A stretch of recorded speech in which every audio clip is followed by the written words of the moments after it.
women and girls who grow up without the love and affirmation of their biological father will likely turn to the arms and the beds of men and boys, trying to derive that sense of affirmation that they did not receive from their biological father.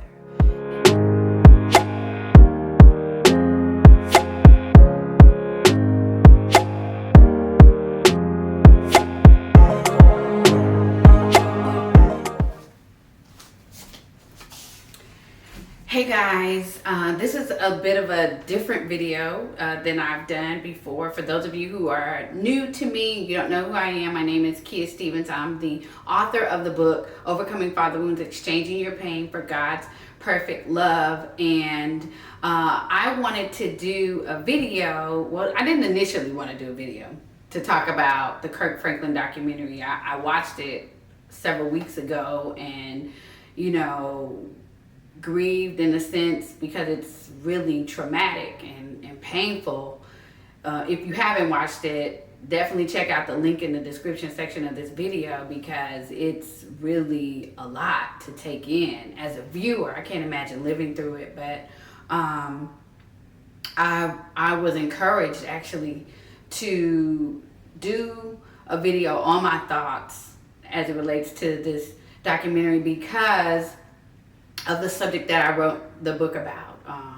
For those of you who don't know, like my book, it just came out in March, and it was a book that I have been wanting to write for 20 plus years because I lived it. I lived the story of overcoming father wounds with my own dad.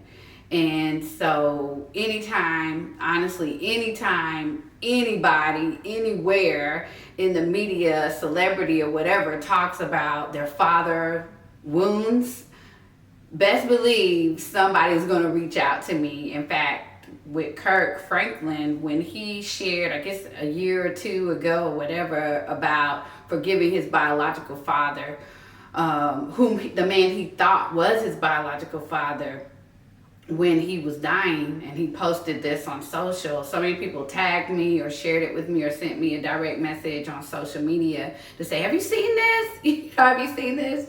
And then it was a while back, but Kelly Rowland, when something happened with her father, they contacted me and they're like, have you seen this? Because they know I've been talking about father wounds, oh my goodness, for many years, 6, 7, 8 years, I don't know. And so as the pattern has been, when Kirk Franklin's documentary came out, I got direct messages on social media and people were like, have you seen this? Or people texted me, have you seen this?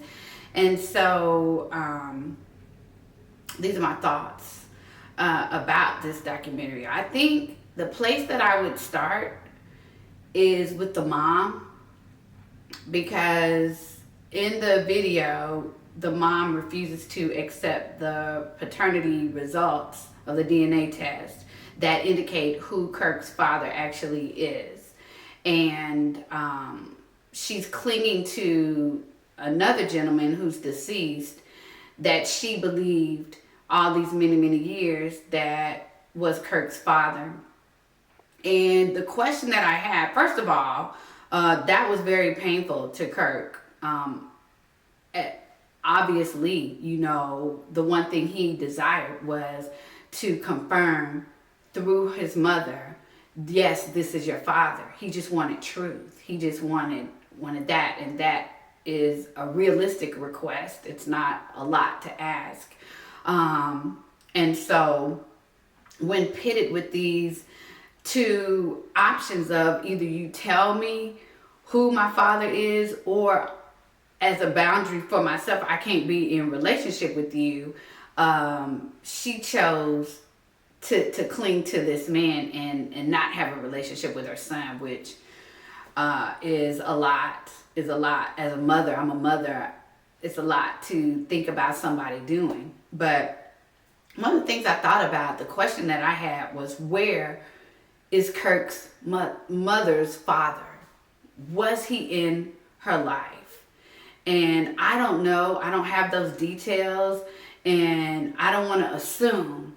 But all I can do is share the statistical data that says for children who grow up in homes where the biological father is absent, or father absent homes, they are more likely to engage in premarital sex, to become teenage mothers. And so here you have a woman who in her teens was pregnant. And this is not to say that all teens, their father who get pregnant at a young age, their father is not there. I don't want you to think I'm saying that. I'm just sharing with you what the statistics say. And you can look the statistics up for yourself. That is likely that her father was not present, because here she was having unprotected sex with multiple partners, at least two. We know at least two. The man she perceived to be Kirk's father, biological father, and then the man who actually was. And so in the People article that I read, he is saying he was likely around 14 or 15 years old. So they were kids. They were kids. And one of the things I share in my book is that women and girls who grow up without the love and affirmation of their biological father will likely turn to the arms and the beds of men and boys, trying to derive that sense of affirmation that they did not receive from their biological father. And so I thought about that, because so many people have been throwing stones at this mother, you know, because it's like unthinkable. How could a mother behave like this? And I totally get it, but I like to think about the why behind the behaviors that baffle the mind, that, you know, seem unthinkable, of a mother behaving like this with her son, you know. And I bring that up also to say that father wounds don't just go away. They don't just disappear. You know, one of the questions that I've had a lot from interviewers is, why should people who have their lives, they have careers, they have families, they have established themselves in the community and the church, why should they bother addressing a father wound? It's something that happened in the past, it's over and done with. It would be challenging and painful for them to then go and unearth past trauma, past hurts, past words, past experiences. Why would they do that? And I think when you look here at this situation, you see the can of worms that can be opened, or you see the byproduct, rather, is what I'm trying to say. You see the byproduct of what happens when you don't, right? What happens when you don't? Because here, Kirk Franklin he's 53, accomplished, he's raised his kids, he has a loving relationship with his wife, 19 Grammys, new album coming out, very respected in the gospel music industry, and yet this man is saying, I'm wounded. I'm wounded. And not only is he wounded, but I also believe that the mother is wounded, that she's wounded. That now here her decisions, her past decisions with the opposite sex are on display. If she admits to this paternity test, if she co-signs with this paternity test and says, I agree that, then she's saying to the world, I was having sex with multiple partners. That could be embarrassing. It could be shameful for her. It could be an image she might not want to project out into the world. I don't know. These are all speculations, me speculating. But you do see how when we don't deal with the wounds of the past, it can replicate itself in our kids and in our children. And so I'm not sure what age she was, but then Kirk Franklin also had a son who he reconnected with in this documentary. He fathered a son at 17. So you just kind of see these generational patterns, some people would say curses, that reproduce in our lineage when we don't deal with them. And by dealing with them, I mean get healing, get help, get wholeness, expose secrets that have been held in the dark. Okay, so moving on from this mother, I want to look at Kirk and just, first of all, let me just say, Kirk Franklin, if you see this, I'm a fan. You know, have been a fan for many years because of the honesty. Real talk, because of the honesty in his music, I have been helped. I have been blessed. There are some albums that have gotten me through whole seasons of my life, okay? So let me just say that I have the utmost respect for him as an artist, and even more so with this documentary, because when you're a public figure, your life is kind of fair game. Like, everybody is looking at you 24/7. You can't even go to Publix. And so here this man is peeling back the layers of the most painful aspect of his life to date. He's peeling it back and he's putting it on YouTube for everyone to see and comment on and give their opinions. I'm doing that right now, you know, and say what they think about it. And I just think, you know, I pulled out some of the quotes. Some of the quotes that I got from the People magazine article, and then also just from that movie. This is one I want to share. This is when he finds out that the biological father that he thought was his father is not his father. He says, "I buried the man I thought was my father. I'm told that I'm the biggest selling gospel artist," and there's some more things he says in history, "but because I did not have you to tell me who I was, I've always been the most insecure man in the room." And I think that's telling, you know, to think that we can have wounds and allow them to be unaddressed and just go on without them impacting us in our relationships, in our marriages, in our parenting, in our careers, in our lives, in our engaging with people. To think that we can have father wounds, not address them, and then carry on as if nothing ever happened is a fallacy. And you see that with Kirk Franklin. He's 53. He's accomplished. And so one of the things that I discovered is that to say father wounds is insufficient. It's an insufficient description. It's too narrow, because by mere fact that there's an S on wounds, you need to kind of unpack all of the ways you were wounded, things that you needed to derive from your father or from your mother that were not available to you. And so there incurs a wound. And so some of the wounds that I saw with Kirk, most definitely insecurity wounds. And he said that. I've always been the most insecure man in the room. Oh my goodness.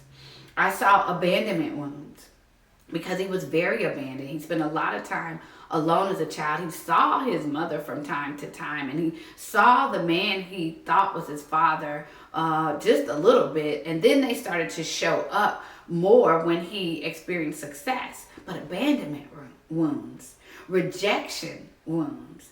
In fact, when he said that statement, the quote I just gave to you, to the man he thought was his biological father, his father's response was, "I understand." And that is also like rejection. When you don't get the care and the compassion that you need in return, when you don't get the comfort, I almost need to say comfort, a comfort wound, you know, that is another form of rejection. Because here I am, I've exposed the core of who I am, my heart. I'm naked, and what I've received in return is your inability to comfort me. Which, no disrespect, you know, people give what they have to give, and obviously at that time he did not have it to give. I also saw love wounds. I saw protection wounds where he said he was bullied as a child. He had a learning disability as a child. He struggled in school. And as a result, he overparented his own kids. This is a quote that I pulled from People magazine. It says, "I have fathered out of fear the majority of my life, my parenting life." He says, "Because of what I experienced, I was like, I'll be explicative if I let my kids feel that type of pain." See, sometimes in an attempt to prevent our kids from experiencing what we experience, we over parent. So a lot of times I overparented and I performed, bought too many bicycles, ran off too many boyfriends, just wanting to protect. Y'all, if you are watching this and you have, or on anywhere on the continuum, right? Because father wounds can be really intense. You could have had an abusive father, physically abusive, sexually abusive, verbally abusive father. You could have had an inattentive father, or a dismissive father, or an aloof father, a passive father, a dominant father. You could have had a disrespectful father, an unkind father, a distant father. They're anywhere on the continuum. But if you have a wound that did not go addressed, that you did not lay at the foot of the cross, that you have been unable to find healing and rest for your soul from, it will impact you as an adult. And I think Kirk's documentary is an encouragement. It's an encouragement. And one of the things I do respect about him is that he's doing the work. He has a therapist that he's walking through these hard things with. He's praying and talking to God. He's not masking or faking or denying or ignoring the signs that he's experiencing, the emotions that he's experiencing. He's processing them and dealing with them. And I have the utmost respect for him and in doing that. And the other thing I think that I really want to point out is that God is not a God who says, you know what, get yourself together and then come talk to me. Or do everything you can to fix the situation. Or look the part. Look like the good Christian. Look like the happy family. Look like there's a cherry on top or a bow on top. Do all the things before you come to me.